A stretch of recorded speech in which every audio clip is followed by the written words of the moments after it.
Hey guys, so today I'm here with the Teraflex 2.5-inch Sport ST2 suspension lift with the 3.3 adjustable piggyback Falcon shocks fitting all 2018 and newer 4-door JL Wranglers. So lifting your Wrangler can offer you a number of different benefits as far as street comfort and trail performance go, and this one by Teraflex is going to do just that by giving you that perfect blend of street and trail driving and comfort, as well as that performance aspect. So this is going to feature those 3.3 Falcon adjustable shocks, which have 24 settings, so you can adjust them to give you a more comfortable ride on the street or a stiffer ride on the street if you want less body roll, and a more comfortable or stiffer ride on the trail, whatever you prefer. You can adjust these shocks with the flip of a switch. You do get 24 settings. You have 3 major settings and 8 minor settings within those 3 settings, so you can really fine tune these to whatever you want, however you want your Jeep to ride. This is going to allow that to happen. So not only does this lift kit come with some pretty incredible parts to begin with,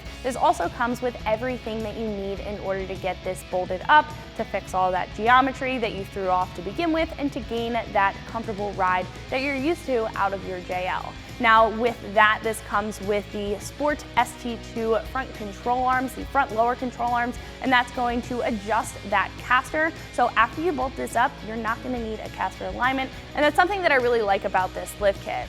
Now as far as tires go, guys, this is going to fit a 33, a 35, and a 37. It really depends on the setup and how you're looking to set up your ride. Now 33s are going to fit without any bump stop extensions on the Sport, the Sahara, and the Rubicon, since they are all different, and those are going to look a little small inside the wheel well. However, you do get a lot of room to work with a 33-inch tire.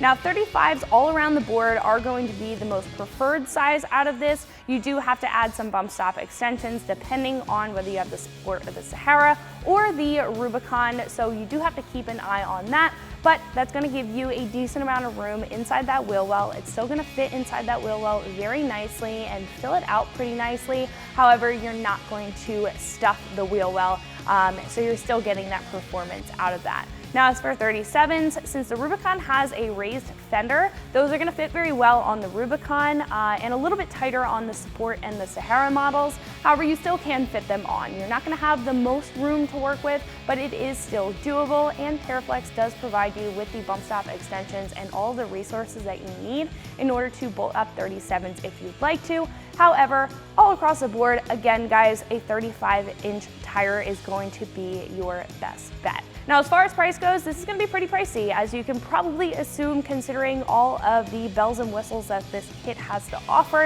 and then I'll tell you guys a little bit more about in a couple of minutes, but this is going to be roughly $2,500. Now this is definitely going to be for somebody who wants to invest in quality parts that are going to outperform a lot of lift kits, but that's also going to last a very long time. Now this is going to include everything that you need, like I said before, and that's usually the rule of thumb with lift kits. So the more parts that you get in a lift kit, the more expensive it's usually going to be, and vice versa. So those bare bone lift kits are going to be more cost effective because they don't come with really everything that you need. Usually you have to build off of those. So this is going to be a little bit more expensive for that reason, and it's just going to be incredibly designed. These are fully adjustable shocks. They are going to offer you all of that performance that you may be looking for, so you do get that comfortability aspect as well. Overall, this is a very impressive and capable lift kit, and if you're looking to invest in a quality lift kit that's going to last you a long time and do exactly what you want it to do, this is going to be it. So install is going to be a 3 out of 3 wrenches on the difficulty meter, probably taking you about 6 hours to get done. If you're looking to do this in your driveway, totally doable. You will need a couple of basic hand tools, a lot of basic hand tools actually, but I'll walk you through step by step. So speaking of that install, let's jump into it now. The tools that I used for my install were an impact wrench, a drill, a box cutter, a 1/2-inch drill bit, and a 3/16-inch drill bit, a standard and metric set of deep sockets and shallow sockets, a trim removal tool, a set of pry bars, a 5-inch extension, a breaker bar, an 8mm, 6mm, 5/32 inch and 1/4 inch Allen key, a step bit, the provided wrench by Teraflex, a flathead screwdriver, a marker, a center punch, a standard and metric set of open-ended or box wrenches, a pair of vice grips, a pair of snips, an adjustable wrench, pair of needle nose pliers, safety glasses, 1/2 inch drive and 3/8 inch drive ratchet, and a cutoff wheel. So the first couple steps of this install is to obviously get the Jeep up in the air and get those wheels and tires off. I use a 22mm Jeep socket for those stock lug nuts. So whether you're on the ground on a jack with jack stands or you're up on a lift like we are with 2 pole jacks, we do want to support that front axle first. So I just like lift the pole jack up, get it underneath there, spin it on down. So next thing I want to do is get this factory splash guard out of the way, open up some room to work with. So it's going to consist of 8 pop clips that are holding in the front and 2 bolts out at the bottom. I'm going to start with the pop clips with a trim removal tool. Just going to get those out of there. On the Sahara and the Rubicon bumpers, they are pretty tricky because you have the front bumper cover here and there's only a small hole. But on the Sport, they are pretty easy to get out.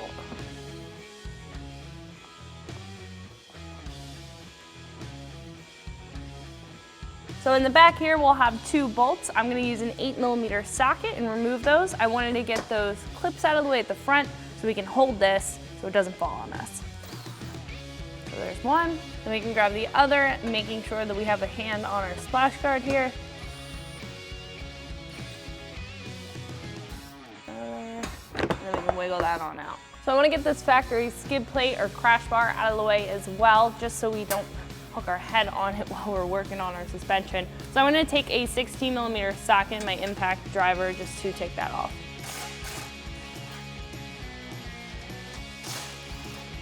After those 2 bolts are out, what we can do is just slide this up and get this out of the way. So next step is to remove our sway bar end links. I'm going to start with this bottom bolt using an 18mm Jeep socket and an 18mm wrench.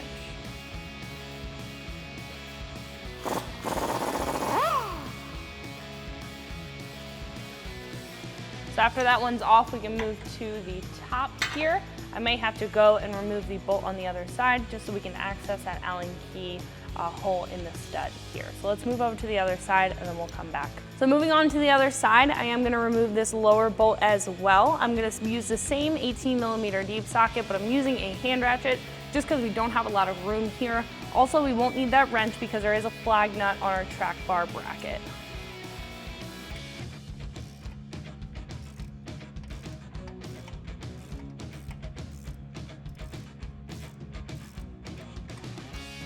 So I got that flag nut out.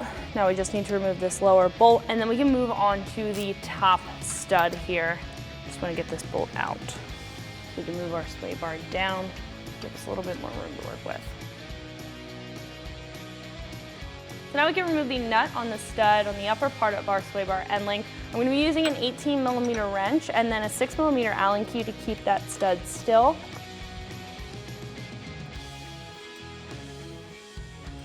You also may want to hit this with a little bit of PB Blaster just to crack that free.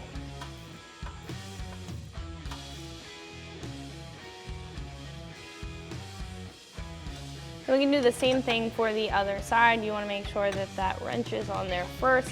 Then we can take our Allen key, put that inside the stud, and just twist that off.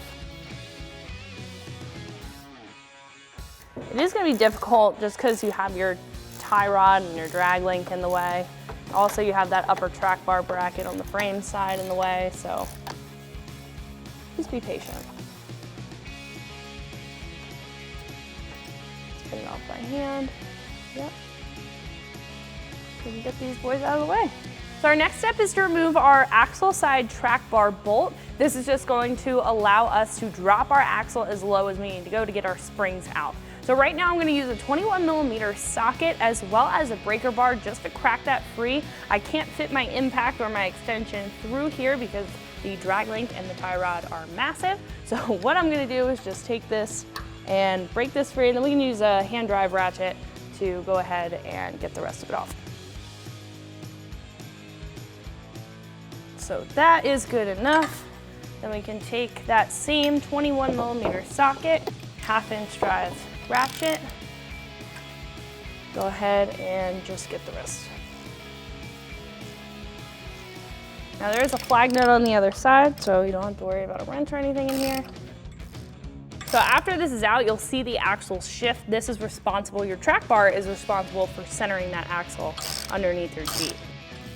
So if you see a shift or feel a shift when you do this, it's totally normal. There goes that flag nut. So what I'm gonna do is take that 18mm wrench that I used before for our splay bar end links, put that around the threads so I can put pressure on it. I'm gonna pry back on our steering stabilizer here, and that will help us move it out.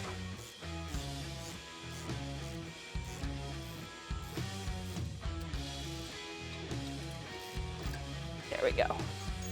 So what we're gonna do next after we dealt with our track bar is move on to our shocks. Now I'm gonna start with our lower shock bolt using an 18mm socket and an 18mm wrench.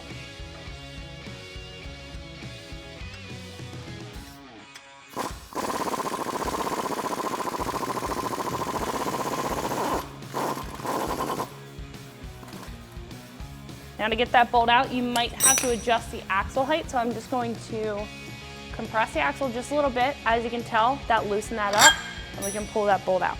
So the beautiful thing about JLs in comparison to JKs is that you have this bolt here, which is threaded into a captured nut on the other side of our shock tower, so we don't have to deal with the stud. All you need is an 18mm socket. We can fold this liner back a little bit just to get that out of the way, and we can go ahead and zip that off.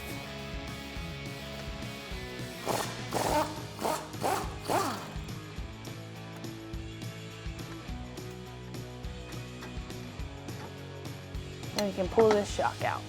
Now we can do the same thing on the other side.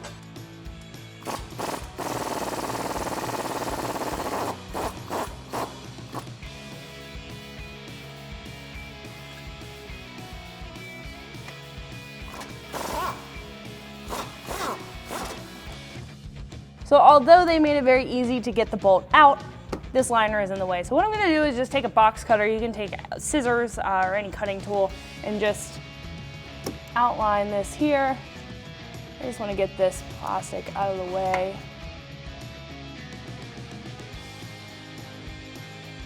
So our next step is to work on our brake lines. Now, what we want to do is take this bracket off and completely discard it. This is attached to our control arm here, our lower front control arm. We are replacing these, so we want to get this bracket off and out of the way. So we have to get it off of our soft line here.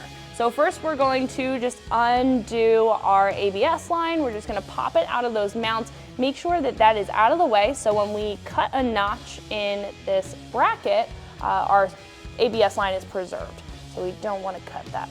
That's very important that we don't do that. So what I'm gonna just do is tuck this up and out of the way, and just kind of tangle it in the coil. For now, we just wanna make sure that that's out of the way.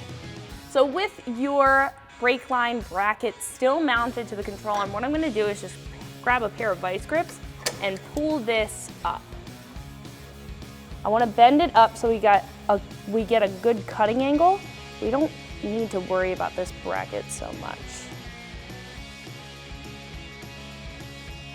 So what I want to do, I just bent this bracket up and out of the way, making sure that this is in a good spot so we can make a notch in the top of the bracket. Now we don't want to cut through all the way. We want to preserve that soft line. We don't want to cut into that soft line. We're just making a notch so we can pretty much damage the structural integrity of this bracket and peel up on it. You're not going to be able to peel up on it if you don't make a notch in it or if you don't heat it up. Just because this is very rigid. So I'm gonna grab my cutoff wheel, and we're gonna make a slight notch, and then we'll take the vice grips and we'll pry it back. You wanna keep one hand as stationary as possible.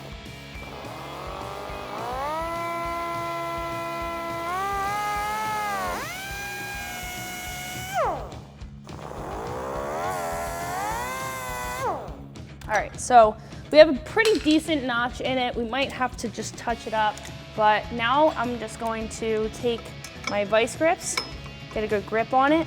So the cutoff wheel, while also creating a notch, warmed up that metal. So we can unhook that, get that out of there. So next step is just to remove this bracket off of our control arm. You honestly don't have to do this. I just want to get this out of the way so when we remove our control arm, this isn't snagging on anything. So So I'm using a 15mm socket and an impact.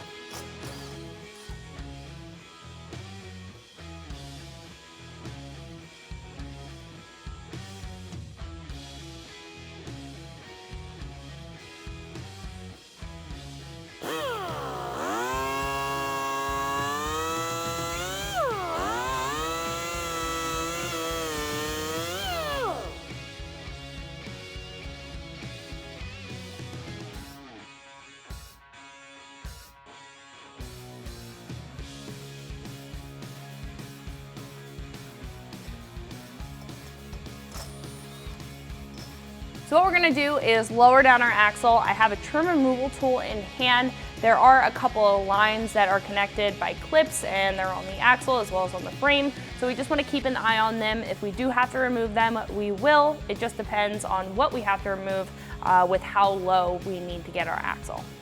I'm gonna start lowering and keep an eye on those. Like this one over here is getting a little taut. It's not there yet, but we'll most likely have to disconnect that. I'm just gonna disconnect that now. Trim removal tool, just pry that off like any other clip. Right, that's free.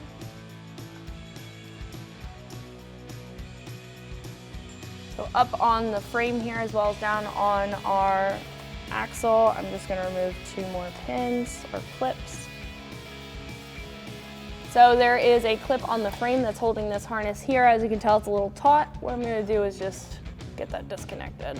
And we'll connect all of these at a later time once our suspension is kind of buttoned up. We just wanna make sure that there's enough room to work with. There's also one down on the axle here. I'm just going to do that one as well. I'm just gonna disconnect the one down here on our axle mount.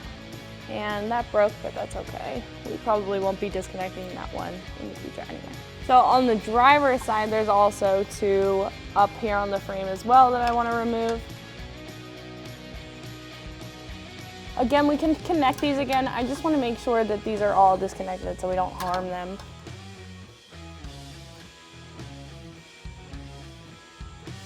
So you also have your breather tube here that's connected to the brake line bracket on the driver's side, your left side, that's also connected to your frame. Just so this is not maxed out, we're not damaging our breather tube, I'm just going to remove that from that brake line bracket as well, using that same trim removal tool.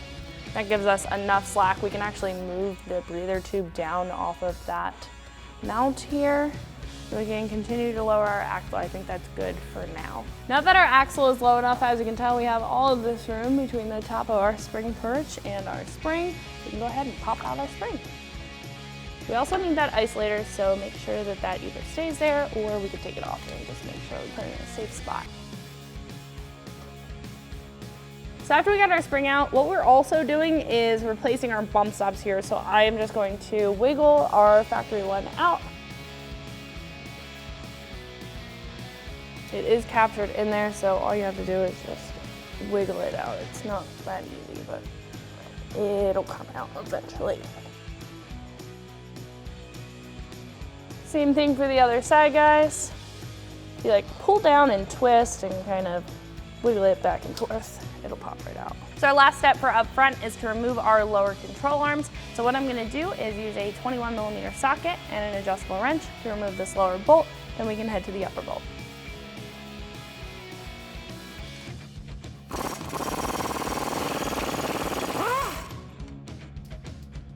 So once you have the nut off of the back, you can either pull down or push up wherever the bolt needs to go, so we can take out that bolt. So we can do the same thing with the upper mount. It's gonna be that same 21mm socket on the bolt head side and your adjustable wrench on the nut side. I also have my shoulder just resting on this control arm because once I loosen this up, the bushing's not gonna be holding it in place anymore, so it will swing down. So I just have my shoulder here to support it.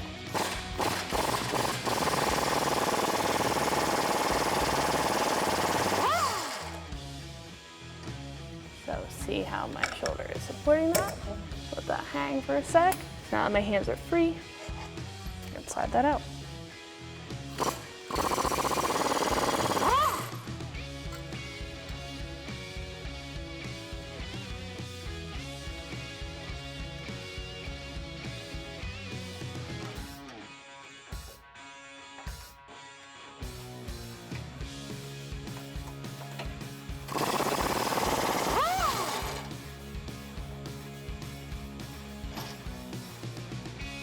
So before we jump into the install with this new Teraflex lift, I did want to sit these components on the table next to your factory components to tell you guys a little bit more information about them and overall what you're getting out of this new lift kit in comparison to those stock parts. Now, starting off with your springs, this is what's going to give you your height. These are also tuned for performance, but this is where you're going to get that 2.5-inch lift out of this kit.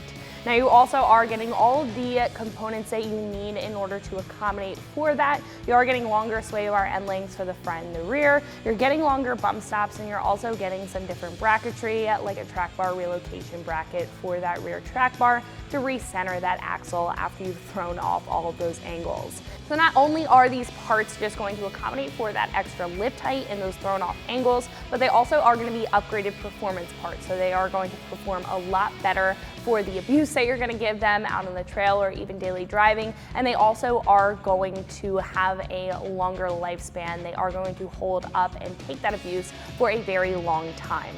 Now, those sway bar end lengths, those are going to obviously be longer, but you also are getting an upgraded design with these. You do get seat clips on all 3 corners of them for the stud at the end, as well as that bushing down at the other end, and that's just going to help out with that longevity. As you can see, even though this is a brand new JL, this is smushed and the grease is starting to pop out, and that's what these are going to prevent. They are going to hold up a little bit longer. Now, the bread and butter out of this lift kit is going to be these control arms as well as these shocks, and I'll get to these shocks in a minute, but these control arms are going to have a pre-caster alignment set. So you don't need an alignment after you lift your Wrangler, and they still are going to be a factory style bushing, but they're going to give you free range of motion and free movement, unlike your factory components. These are not only just going to perform a lot better, but they also are going to be a lot more durable and last a longer time. So moving on to the shocks, your factory shock is a twin tube hydraulic style shock. So that's going to be a standard design out of most factory vehicles, and that's perfect for that daily driver or someone who's not working the shock really hard. Now, that is not going to be the best design for somebody who's looking to do those tough trails. They're looking to get the most performance out of their shocks because it will fade fast if you do that kind of driving on these shocks. They are going to be a steel body, so they're not going to disperse heat as well. They may lead to shock fade or cavitation, which is foaming forming inside the shock when they're worked really hard. So these aren't going to be the most high performing shocks. Now, on the other hand, this Falcon 3.3 piggyback adjustable shock is going to be the exact opposite. So as you can tell, this is a much larger shock body. This is going to have more oil. It's going to increase that valving, and it's also going to be a high performance shock. So starting off with the construction of the shock body is going to be a 6061 T6 aluminum, which that aluminum is going to be hardened, so it will hold up to any abuse that you throw at it, but what it's also going to do is help out with that heat dispersion, keeping that oil and that shock cooler to make sure that it lasts longer and it performs better. Now, you're also getting a 3/4 inch shaft, which is one of the largest shock body and shaft setups that is really on the market right now, and that is overall just going to help it resist any damage while you're out on the trail. If you do take a hit to these, they are going to be able to take it. It is hardened aluminum, and it is just overall going to be an incredibly tough setup. So what you're also getting with this is that reservoir. So in comparison to your factory shock, obviously you're not getting a reservoir with that. A reservoir is just going to increase that valving, but where Falcon and Teraflex step that up is that this is piggybacked or directly mounted to that shock body. So in comparison to some other reservoir shocks on the market, most of them you'll see with a braided line, and that's going to transfer that oil from your shock body into your reservoir to increase that valving.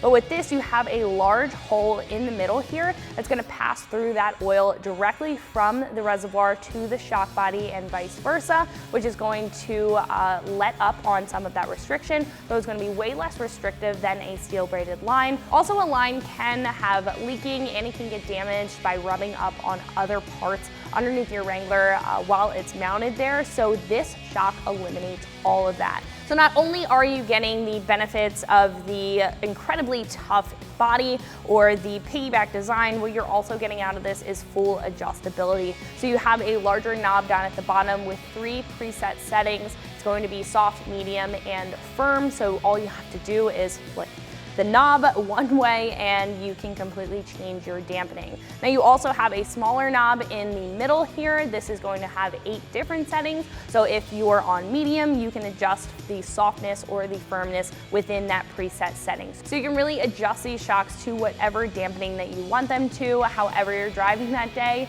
you can adjust your shocks to that. So if you want to firm them up while you're on tougher trails, if you're rock crawling, if you're doing any bumps at fast speeds, you want a stiffer shock, that is there for you. Or you're just looking to take your Jeep home from the trail and you're on the street and you want a softer and more comfortable setting, that is completely adjustable there.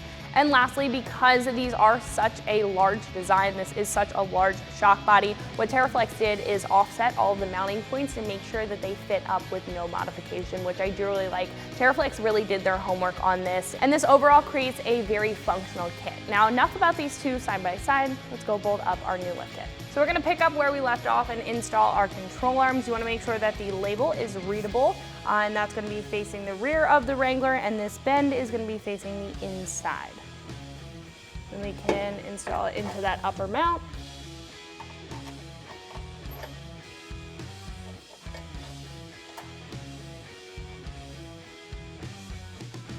We can spin on the nut there. Now we're not going to tighten it down. I'll snug it up once we get the bottom installed, but we want to make sure that the Jeep is on its own weight before we tighten those down to make sure that the axle is sitting properly.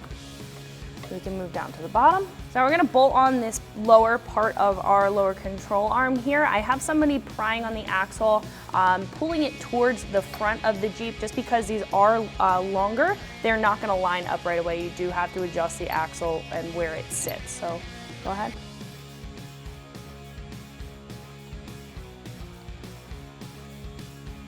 A little more, there you go.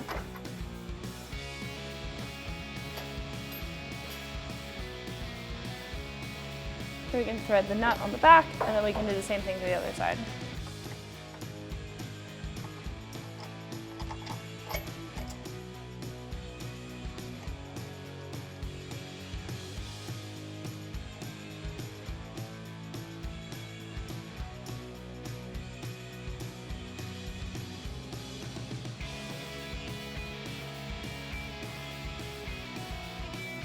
So like I said, guys, we're not gonna tighten these down, but I want to snug them up just so these bolts aren't flinging around.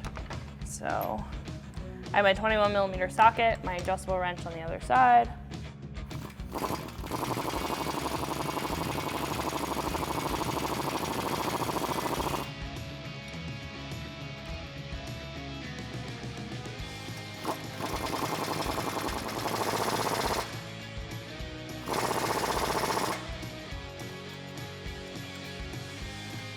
I just switched over to a hand ratchet just because I can better judge the tightness with this.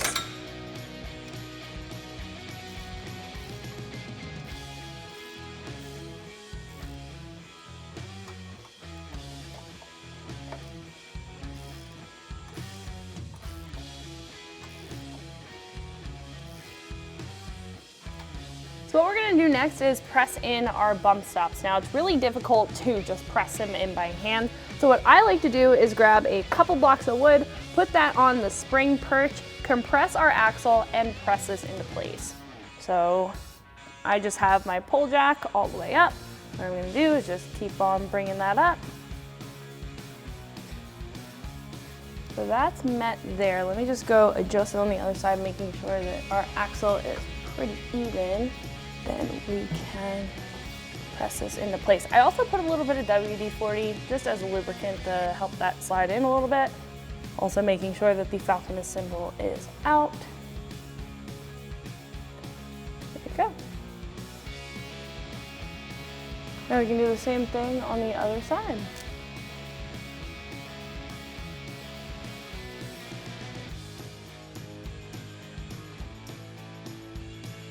So after we have our new bump stops in, we do need to install our spring, but we also need to install bump stop extensions. Now this is going to depend on what trim you have. You have the JL Rubicon, the Sport, or the Sahara, as well as the size tires that you're looking to run. So for a JL Rubicon with the higher fender flare, if you are planning on running a 35-inch tire, you just are going to run the standard 2-inch bump stop. Now, if you have the Rubicon with that higher flare again, but you're looking to run 37-inch tires, that's what we're gonna do on this lift kit. We are going to add a 1/2-inch spacer down at the bottom. Now you're gonna get multiples of these, so for the JL Sport or the Sahara, to avoid tire to fender contact, if you are gonna run a 35-inch tire, you'll need 2 spacers underneath that 2-inch bump stop, so you're gonna have a 3-inch bump stop in the front. And if you're looking to run 37s on a Sport or a Sahara, you will need 3 spacers, so you're gonna need a 3.5-inch bump stop in the front. I'll explain what we're gonna do in the rear, but for this, we are going to add a 2.5-inch bump stop to our front here because we will be running 37-inch tires with this Rubicon. So making sure that you have that isolator on top of there, on top of the spring, we can go ahead and install that spring. Making sure that those pins line up.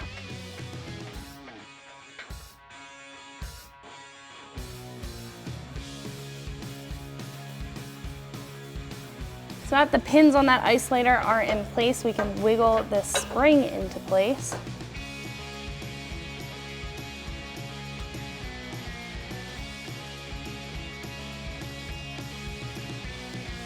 Then what you can do once you have it in place is twist it until that pigtail sits flush in that retainer down at the bottom.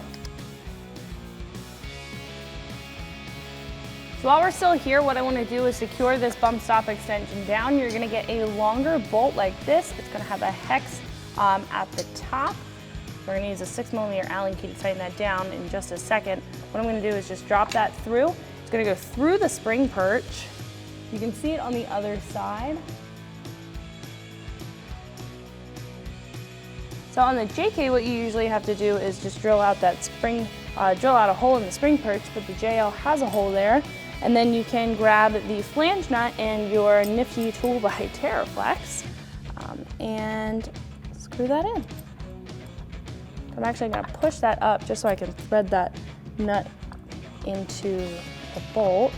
So that's threaded in. Now we can grab a 6mm Allen key and a ratchet and tighten that down. Now this bolt is long enough for those JL owners who have a Sport or a Sahara who want to run 37s.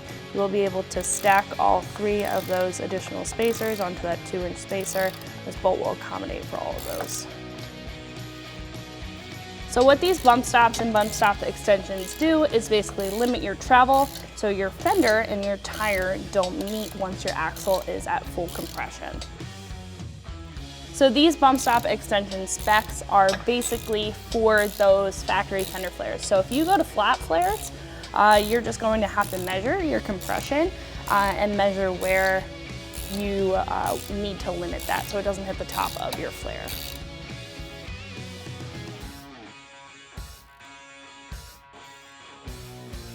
All right, so that's tightened down. We can do the same thing on the other side, guys. Just like last time, we're going to slide that isolator on first, making sure that those pins are lining up.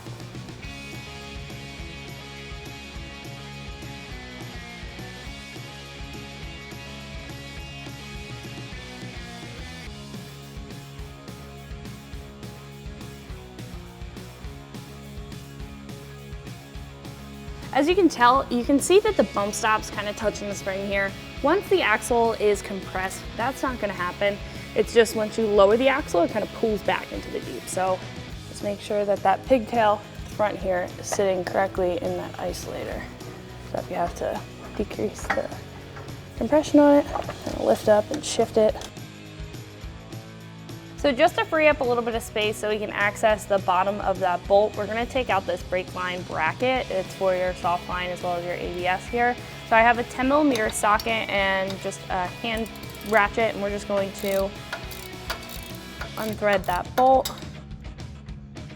And after that bolt's removed, this is wedged into this bottom spring perch here. We can just wiggle this bracket out and get it out of the way, and then we'll bolt it right back up after we have our bump stop extension bolted up. So that can move out of the way for just a second. So now we can bolt up and secure down our bump stop extension since we have a little bit of room now.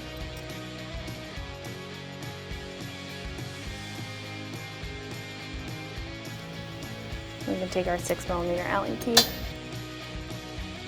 tighten that down.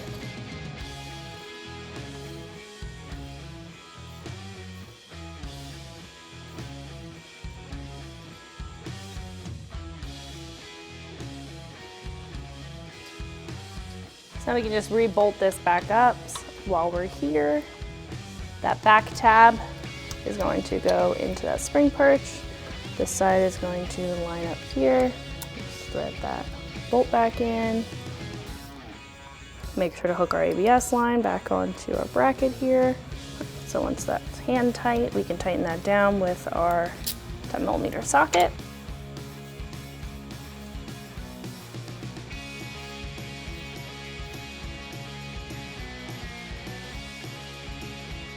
Alright, make sure to hook that ABS line back on this little bracket, and then we're good to go. So like I showed you guys before, I cut this inner liner just because I wanted to make enough room to get that bolt out of our factory shock. But since we have a large piggyback reservoir, it's gonna hit that inner fender liner, so what we have to do is just trim it back a little bit. So what I'm gonna do is take a box cutter and just start from this inner edge and just pull forward. So there is insulation behind here, which makes it difficult. This one was not difficult at all just because it's thin plastic, but we have it anyway, so just be careful.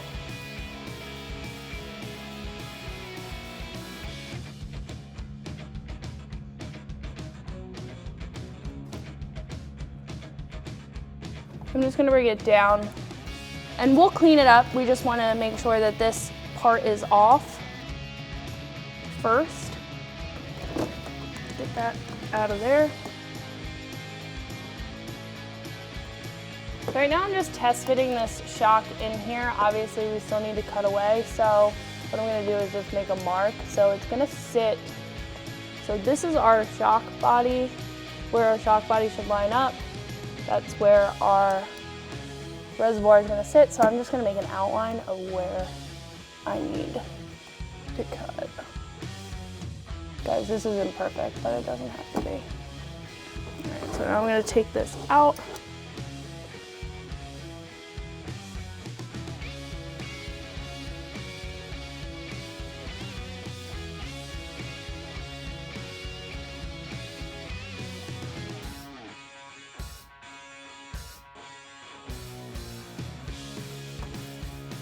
So what we can do now is bolt up our shock. Now we're on the passenger side, so there is gonna be a label on the top of your shock body right above your adjuster knob. It's gonna say 1.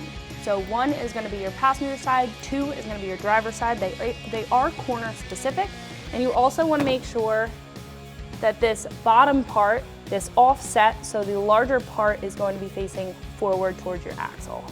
So now with the factory bolt, I'm gonna send that on through and thread that into the other side. So since that's threaded on the other side, I am going to tighten that down with an 18mm socket, and then we can move on to the lower bolt.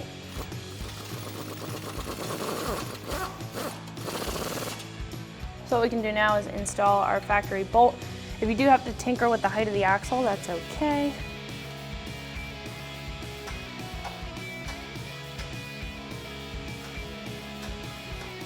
So we can thread on the nut on the other side. And then once that's on there, we can take our 18mm socket and wrench, tighten that up.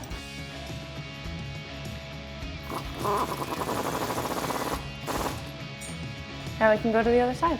So I kind of made an outline, but we're just gonna do the same thing that we did on the other side. For this side, we are on the driver's side now. So I'm just gonna start by cutting away.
Now we can move on to bolting up our sway bar end links. Now these are going to be the shorter pair out of the 2 pairs that you get with this Teraflex lift kit. So we're going to get that top stud in place, thread on the provided hardware. It's going to be a nylon lock nut. So now that we have the sway bar end link stud in place with that nylon lock nut threaded on, we can take a 1/4 inch Allen socket or an Allen key and a 19mm or 3/4 inch wrench, and we can go ahead and tighten that down.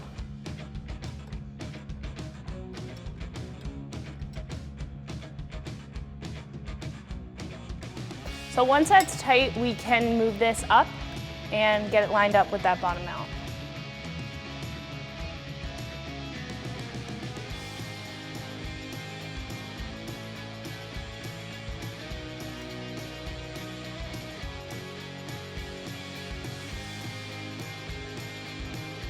After that's on there, we can tighten that down with an 18mm wrench and socket.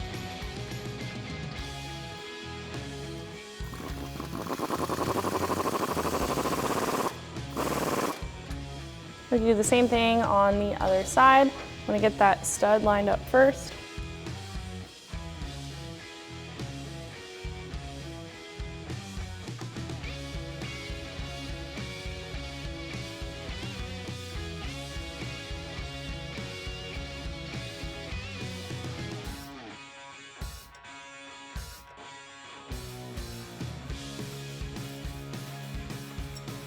Once you get that bottom hole lined up, we're going to take our factory hardware, our flag nut on the other side, tighten that down. You want to make sure that that flag nut's on there, hand out of the way. So now that we have that threaded into that flag nut on the other side, I'm taking an 18mm socket. We're going to tighten that down.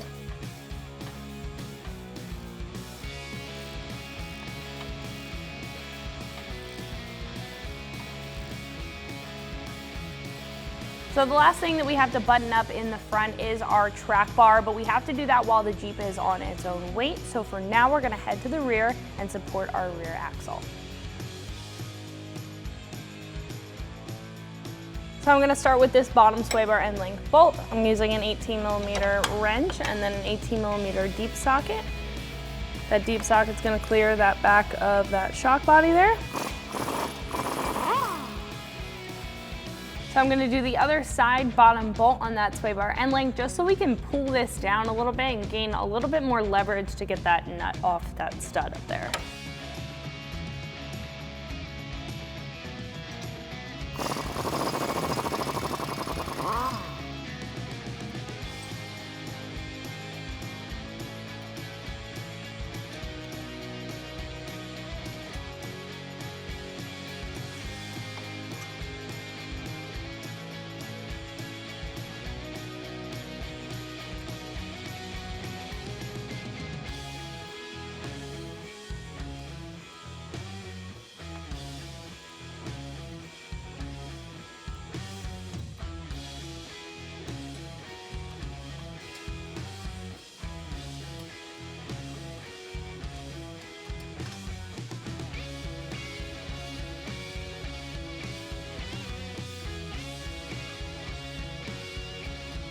So our next step is to remove our shocks. However, first we have to remove this trim piece. So it's held in by 3 bolts. I'm going to use an 8mm socket to go ahead and remove those.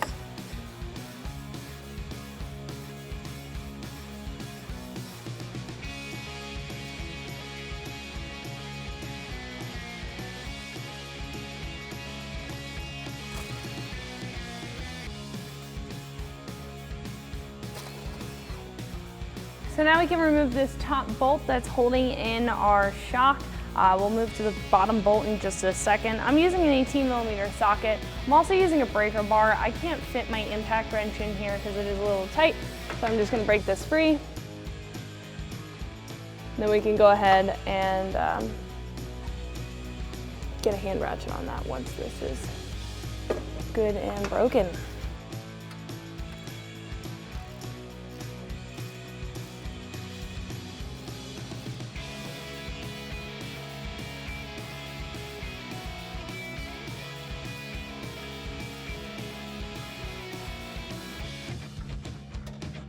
So now we can take out this lower shock bolt with an 18mm wrench and socket. Now remember that that top part is not connected. So once you get this nut off, just keep a hand on your shock.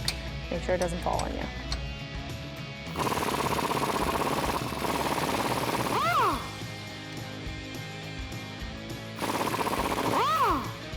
Right, so that nut is off.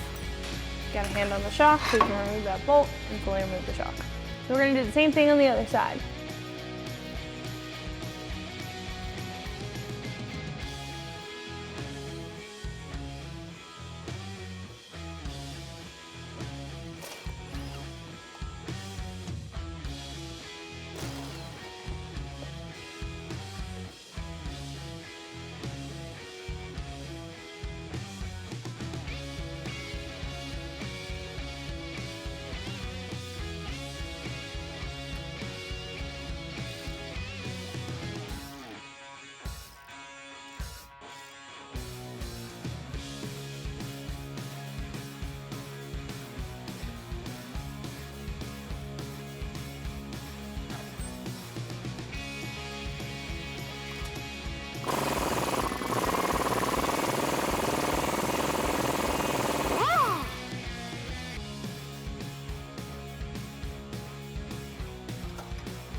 So in order to completely drop our axle to get that spring out, we need to disconnect our rear track bar, just like we did with our front. I'm going to use a 21mm socket to remove the axle side track bar bolt. There goes the flag nut. So up above your fuel lines, what we're going to do next is disconnect this brake line bracket. This is for your emergency brake. We're going to take that off and discard it. So I'm using a 13mm deep socket and an extension, as well as my impact. So our next step is going to reroute our emergency brake lines underneath our subframe as well as our fuel lines, just to make sure that it's not interfering with the height of our axle, since it is going to be dropped lower than the factory.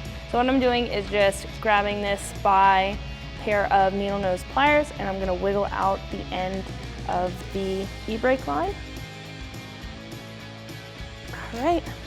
So what we have to do next is get this brake line cable out from this bracket here. Now there are a couple of tabs on the outside of this line that we have to press down to pull that line back. I'm just taking a flathead screwdriver, kind of wedging them in while pulling back on that line.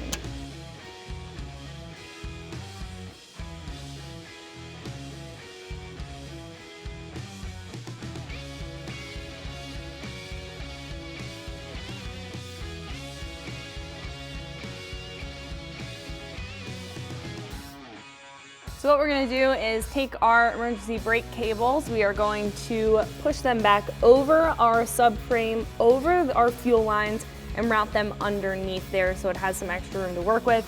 First we got to take these clips off of our brake line. This is just holding our rear differential wiring harness.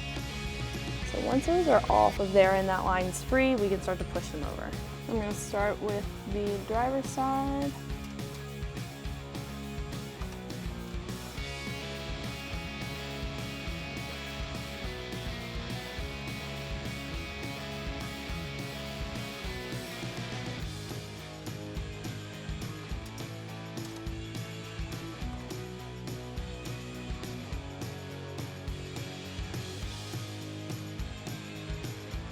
So once those are underneath our subframe and our fuel line, we can reinstall them back to where they were, pulling those through, making sure that that's stable.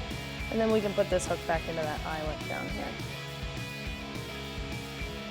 So after we have our e-brake reconnected, what we can do is just lower our axle as far as we need it to take out our springs.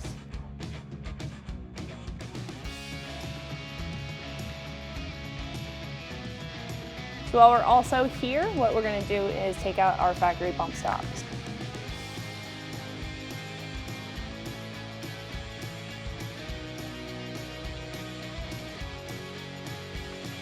So after we have everything uninstalled, our first step to our install is going to be to install our base plate for our bump stop extension. So this will go right on the top of the axle there. We're going to secure that down and then add our bump stop extension on top. So on this base plate, you're going to have 4 inner holes. We want to make sure that we secure down the holes that are facing the inside of our axle, and these 2 holes that are facing the outside of the axle are free still. And we're going to take our button head bolts with our flange nuts and secure that down.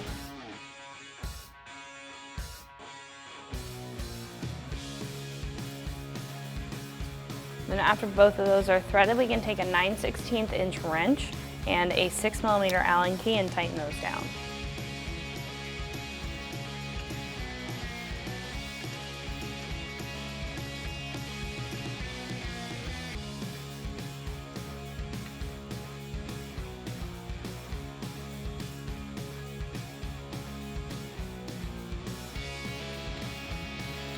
So just like the front, the rear bump stops will depend on what tires you're looking to run on your JL and your trim of your JL. So if you have a JL Rubicon like we do and you're planning on running a 35-inch tire, you will just need the 2-inch bump stop. Now if you're planning on running 37s on the JL Rubicon, you will need 2 more spacers. So it's going to be 3 inches overall for that rear bump stop.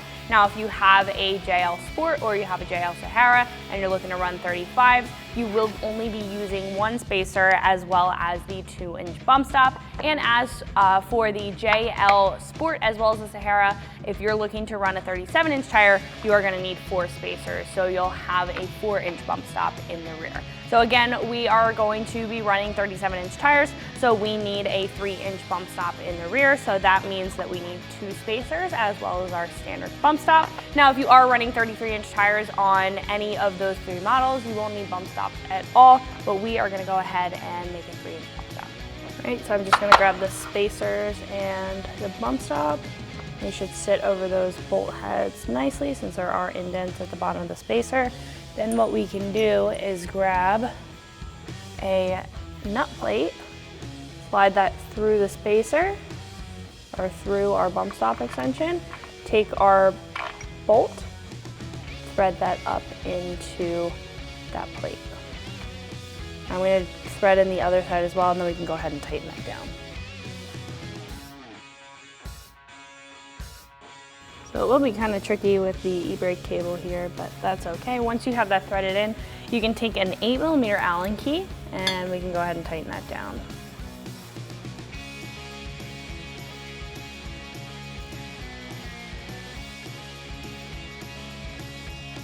All right, now we can use the front.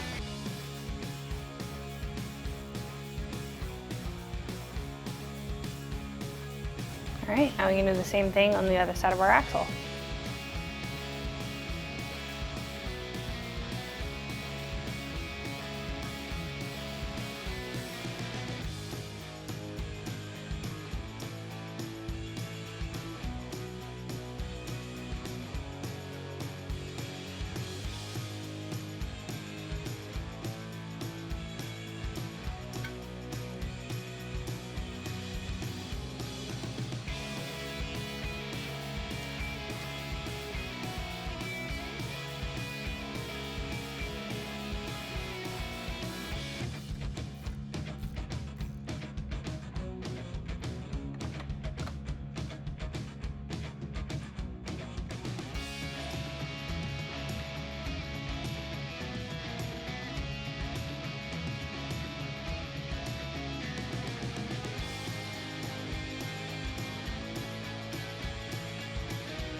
So what we can do now is press in our rear bump stops. I grabbed my trusty blocks again, and I put them on top of our bump stop spacer. And then what we can do is just raise our axle and press those in.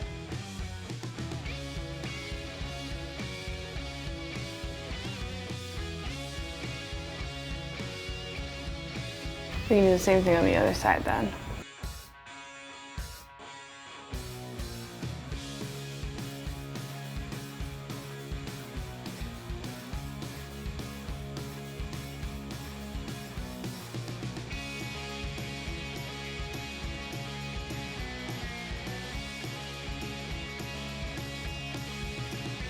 So now we can install our springs. I would like to mention that these are going to be side specific, but they will be labeled on the spring. So the left is going to go to the driver's side and the right is going to go to the passenger side. Now I'm just raising up the axle just to get that isolator pin in the hole at the top of the spring perch. Right, now we can move over to the other side.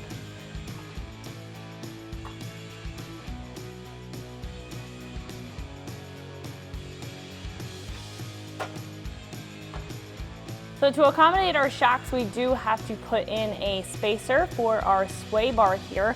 I'm using a 15mm socket to remove the 2 bolts on the sway bar mount. We're going to go ahead and put a spacer in here so we can bolt it back up with longer hardware.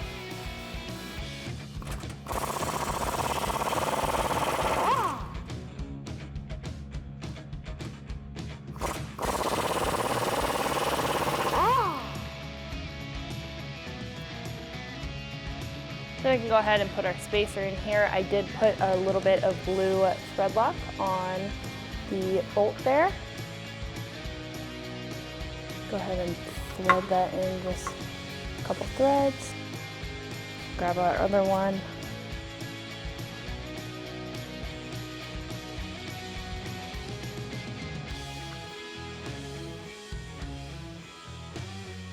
Then we can go back, tighten that down with a 15mm socket.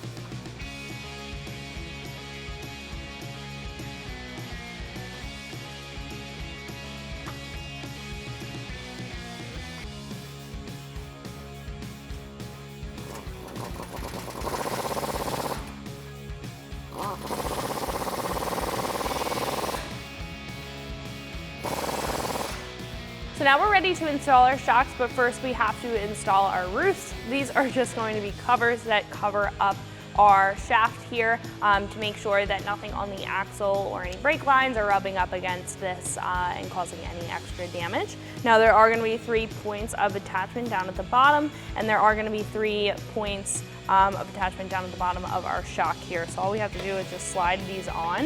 It is going to be a pretty tight fit as far as getting them on at first.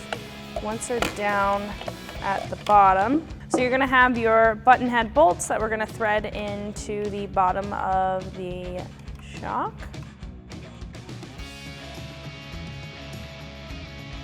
And we'll tighten them down in just a second. We just want to get everything lined up and in place.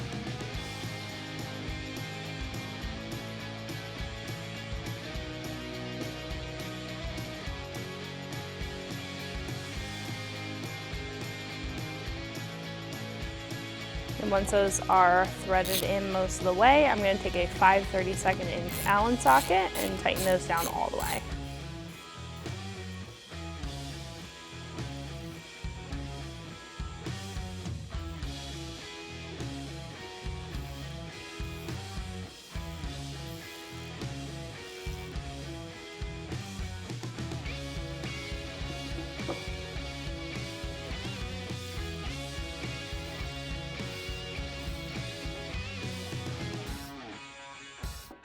All right, so that one's on. We can do the same thing for the other one.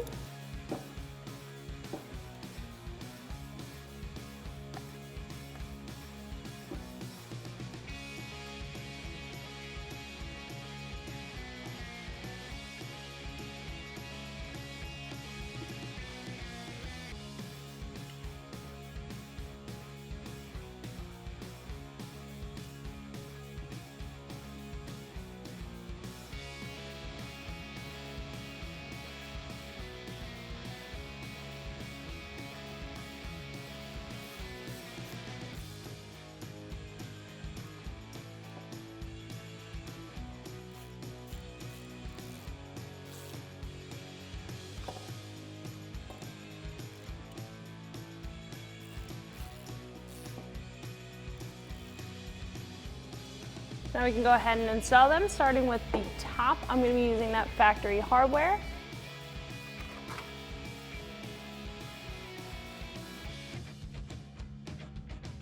So as you can see, we still have the shock hanging here. I did notice that we need to put on our sway bar end link before we go ahead and mount this up because of the roost here. So we're going to mount up our sway bar end link stud on the bottom.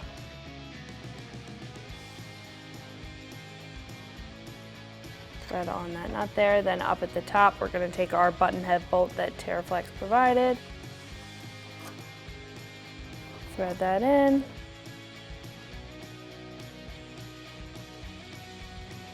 Now what we can do is take 5/16 inch Allen key and a 19mm or 3/4 inch wrench and tighten this top one up.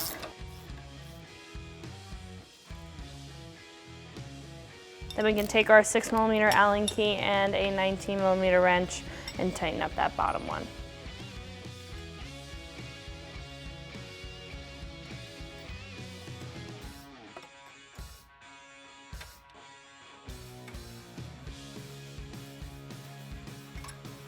So we can mount up the bottom of our shock with our factory hardware. Then we can go ahead and tighten this down. I'm going to be using that same 18mm socket and wrench we used before to take this off.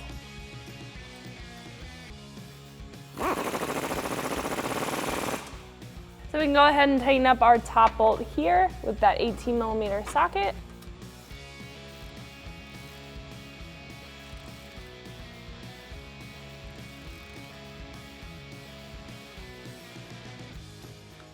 All right, so again, we're gonna start with that sway bar end link, just so we have enough room to work with when bolting this up.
So what I'm going to do next is attach our track bar bracket. Now we do have to drill holes in the side of our factory track bar bracket in order to get this mounted up. So right now I'm just going to put it into place. I'm taking a dead blow and just going to tap it into place for the time being. Just want to make sure we have it as lined up as best as we can. So once we drill, we know that that's where those holes need to be. All right, so that's fitting in just right. Now I'm gonna take a center punch and a marker and mark where we need to drill. So what I'm gonna do with this bolt installed is just to make a mark. I just have a Sharpie here, just to make sure where center is. Right, then I'm gonna take a center punch.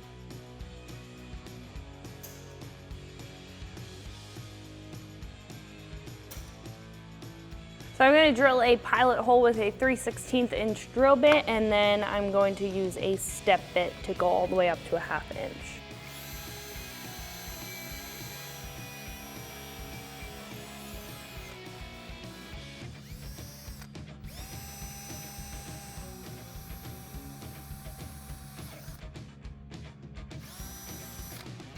So what I'm going to do now is move to a step bit. We do have to move up to, or drill up to, a 1/2 inch hole here. And this, just because it is thick metal, It will take a lot of time if we just keep stepping up drill bits. A step bit is going to cut through a lot faster. Just keep an eye on where your step bit is. Again, we have to go up to a 1/2 inch.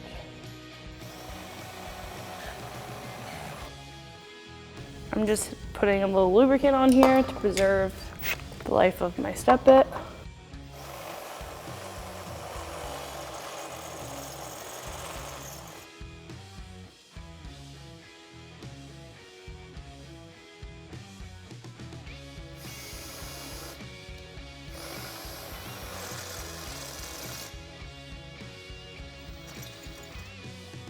So those are a 1/2 inch at the front.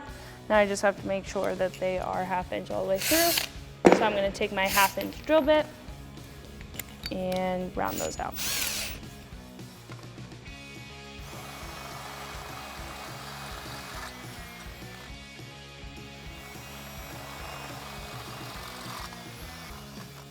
So what we can do is take our bracket and put that back into place after we've drilled out our holes.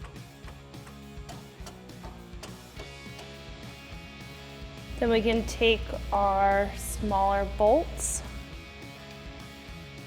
those through the bracket, through our track bar.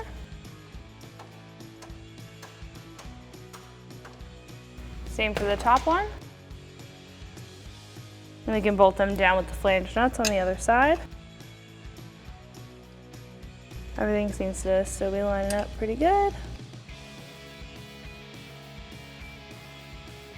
Now with the 5/8 inch wrench for the bolt head side and a 19mm socket for the nut side, we can go ahead and tighten those down.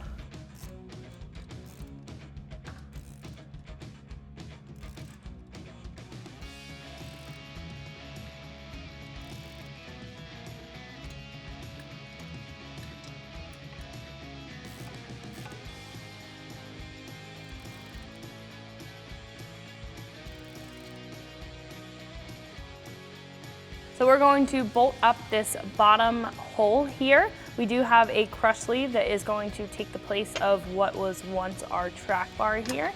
So we're going to put that in between, make sure the integrity of that bracket stays strong, and then we're going to bolt that down on the other side, or secure it down on the other side. Now we're going to tighten this down. Our track bar is not lining up the best in that bottom hole for the 2.5 inch lift to 3 inch lift. That top hole is going to be for a 4 inch lift to 4.5 inch lift, so we're not going to be using that. We are going to just tighten that down, or tighten this down once it's on the ground, but let's go ahead and tighten this one down before we put our Jeep on its own weight. So I'm going to be using a 19mm socket for the bolt head and a 7/8 inch wrench for the nut side.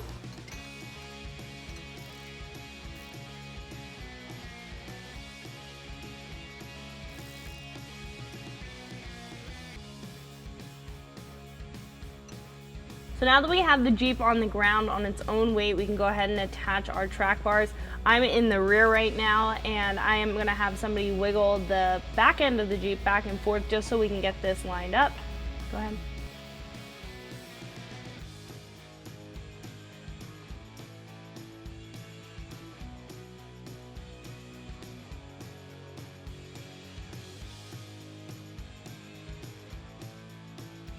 Then we can secure that down on the other side, and it's going to be tightened down with a 19mm socket and a 7/8 inch wrench.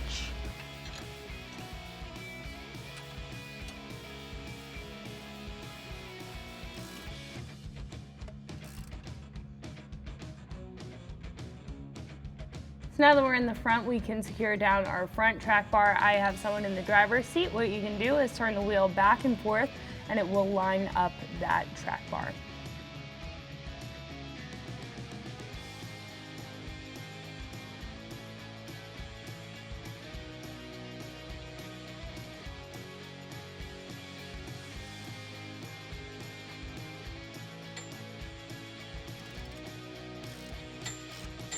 All right, so once that flag nut is threaded on the other side, we can just tighten that down all the way with a 21mm socket.